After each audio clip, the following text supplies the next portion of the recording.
Uh-huh. Uh-huh. Yeah. Yep. Yeah, big week, last week of the non-conference schedule. I feel like we are playing fairly well, and this team has got a great mix of young and old players that are still gelling. And I think we have a lot of improvement we can still make, which is exciting. But we're also competing at a very high level. Just getting a little more consistent is key. So Wednesday at Kentucky, who, yes, a renovated gym. Um, they're having it. They're in the top 10. I'm guessing they'll stay in the top 10 this week, and then Nebraska on Sunday, the first ever regular season game on ABC. So I know y'all can watch it at home, but we need you in the stands and to make this a big deal. So ABC continues to air volleyball matches. Danny, I know these are two teams that were already at the Yum Center at the very beginning of the year. How much, I guess, do you have to take with a grain of salt what you saw then and to see that type of caliber team in person? Yeah, the first games of the year are always kind of throwaway games, it seems like, because teams are really trying to figure themselves out. So we're not really scouting Nebraska or Kentucky based on those matches. But it is nice to see a little bit of the physicality in person. It's a little different than on film. So um, we're pretty familiar with both these teams. Just we play Kentucky every spring, and we've played Nebraska every other year. So a lot of our players are familiar with the the, the other players. Personally, what is this week like going into this school's biggest rival and, of course, your alma mater? Yeah, it's an exciting week for sure. I know Kentucky's a huge match, and we've been lucky to win, I think, the last two or three. So we want to keep that streak alive. And we haven't, it feels like we haven't played in Memorial Coliseum in a long time, even though it was only 2 years ago. But Kentucky's always so tough at home. They're one of the best serve and pass teams in the country, and that puts them in any match. So it's going to be a dogfight. And then having Nebraska come back here for our last non-conference game is pretty special. And besides it being my alma mater, they have high expectations on what a crowd should look like, what volleyball should look like, what kind of attention the sport should be given. And so I'm very excited to show that to them and their fans. And I think we're at a great spot in those areas. Danny, you mentioned early in the year and different things. What did you learn from your team so far? What have you learned from them? And do you you're always tweaking things, but is there any like major things that you've seen? I feel like I've learned a lot, too much to go through right now.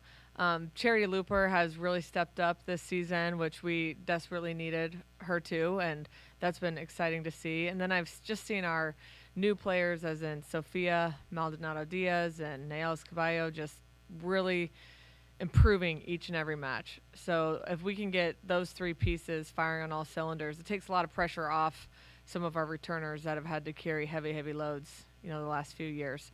And we're in a 6-2, which I get asked a lot if I still like it, and I do. It takes a little bit of growing pains, but I do believe that's our highest ceiling and what could give us the best chance to be back in the Yum Center in December. Danny, do you guys learn more from a match like yesterday where you seemingly were in control and then got kind of blown out in a couple sets, then came back to win in 5? Yeah, I think it's just good to experience that. I don't really know what we learned, but it's good to experience that type of momentum shift and then be able to come out in game 5 and take it back. That's very, very tough to do. And I thought this group showed a ton of maturity. We went back to like our starting lineup, which, I was really questioning that decision. And so it was good to see like them just trust it and just say, look, we know player for player, we're better than this team. If we just perform at just a good level, we can take this. And I thought, again, a lot of maturity was shown, and we needed that. And it felt like last year when we started to lose momentum, we could not get it back. And so that was great for this team to experience that. And Creighton's a really, really good team. They're hoping they'll be here in December, too, and they have a great chance.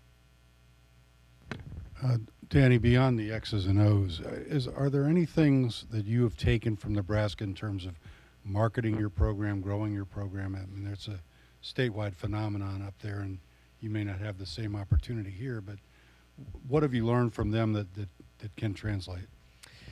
And I think taking advantage of even opportunities like this, where getting in front of the media as much as we can, our players getting out in the community as much as they can.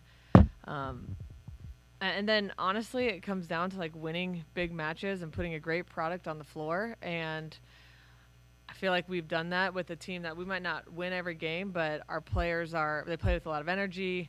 They play together. They play with a lot of love for the sport, and people want to watch that.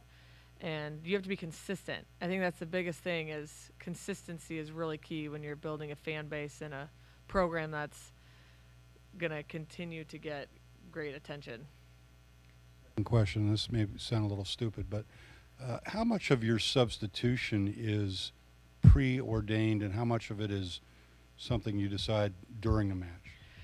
Well, this year, most of our subs, because we're in a 6-2, so you're a lot likelier to run out of subs. So we pretty much have a set rotation, and usually you only make a couple changes if you see an interesting matchup or you need a serving sub or to give somebody a break. But the system makes it a little bit tougher to make split decisions with subs because we will run out. Danny, you talked about growing pains, but you have high expectations. You guys are highly ranked. You played a bunch of other teams that are highly ranked. How do you manage confidence levels if you're going through growing pains and it not be like, are we not good? Or are these issues we shouldn't be having? How do you manage that with them?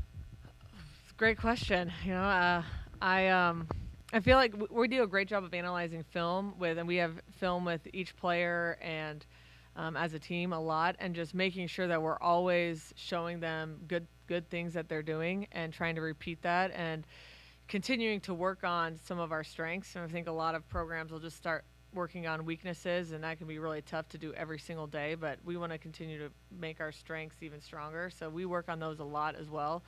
But a lot of it's leadership. We have a great senior team. They know they're good, a senior-led team, and they're managing that really well and understanding the balance of, like, we might not look great at all times, but they're confident that they're great players.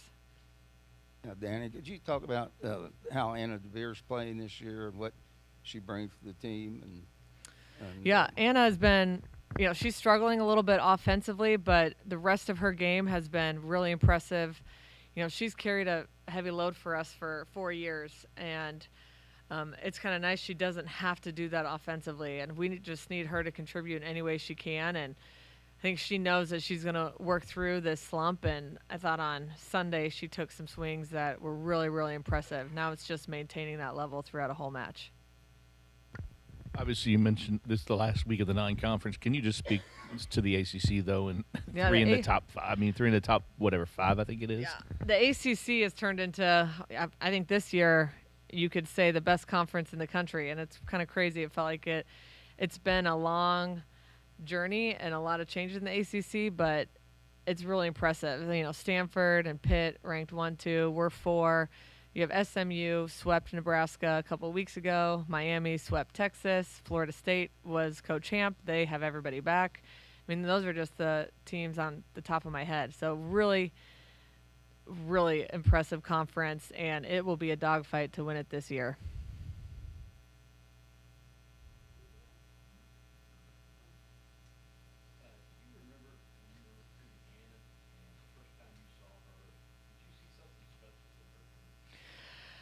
Of course, I think the thing that has always stuck out about Anna is just she's such a competitor, and she does not take days off in practice, when she's watching film and matches.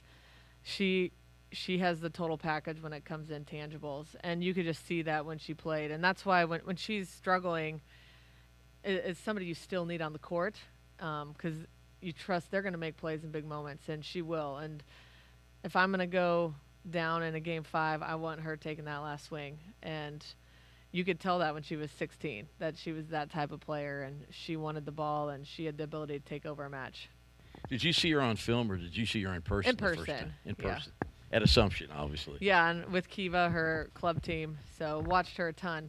Back then we were recruiting like 8th and 9th graders. So we were watching her for 2 years and just like praying that she was going to come to Louisville. At that time, it was huge because we felt a lot of pressure to get the best kid in the state of Kentucky, and specifically in the city of Louisville, to come to Louisville. And we hadn't even coached a match yet when she committed to play for us. So it was a huge, huge deal. And you can argue her along with the staff, as she's been a massive part of the turnaround. What did you make of Assumption finally losing to a public school? I didn't even know that. So who'd they lose to? Who did they? What? Who? Ryle. Right. Okay.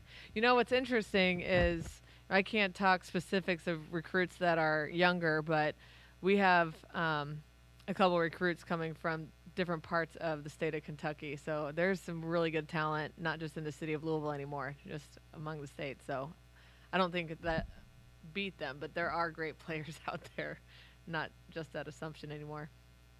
But I did not know they lost. Good for Ryle. That's a big deal, I'm sure. Thanks, guys, for being here.